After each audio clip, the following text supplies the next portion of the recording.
Ladies and gentlemen, I'd like to say a word or two about my cousin Garry.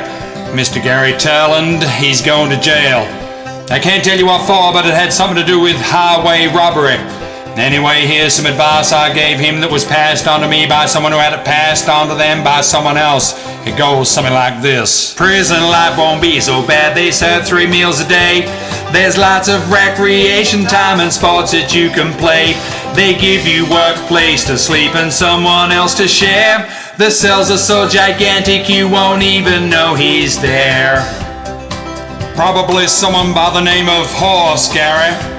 For your sake, son, I hope he's not hung like one. You might end up with a degree or maybe learn a trade. You could come out of prison with your skills bumped up a grade. There's even jobs like sweeping yards and working in the gym. What better way to do your time while keeping in the trim? On the other hand, Garry, you could probably do with some beefing up, son. I'd be especially working on those legs, cousin, so that you can run like the wind, a pretty boy like you and all. The place, it runs like clockwork and security is great. I hear they even have a concierge at every gate. The staff are fun and they don't care what may have been your crime. They're happy just to be there watching you complete your time. After all, my boy, this is your first offense. And don't you worry, son, they look out for first-timers like you the moment you walk in the door, apparently. The inmates are a friendly mob and they're for your support.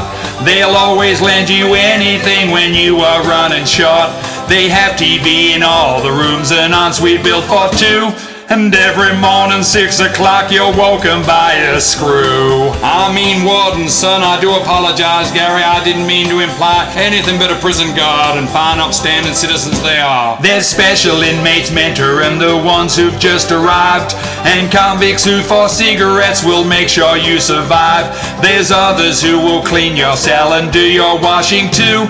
And even those who'll do the naughty things your wife used to. I'm not saying they'll be Olympian in their efforts insofar as hanky-panky is concerned, cousin, but they will get you over the line, my son. There's a library available with magazines and books.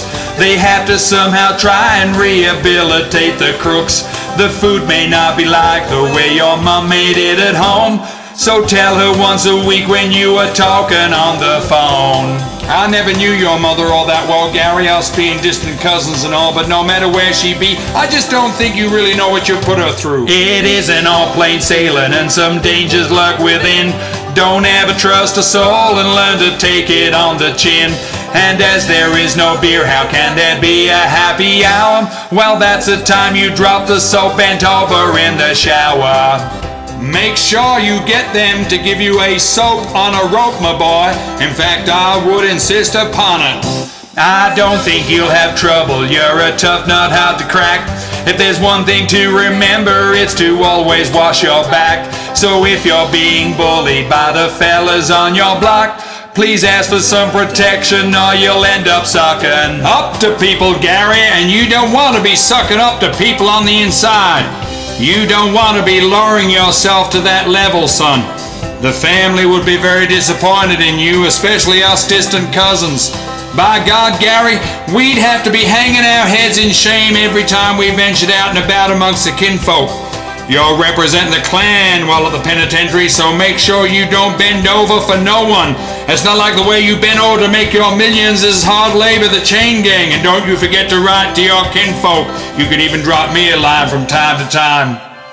Your cousin, Charlie. You know, Charles F. Johns, Esquire.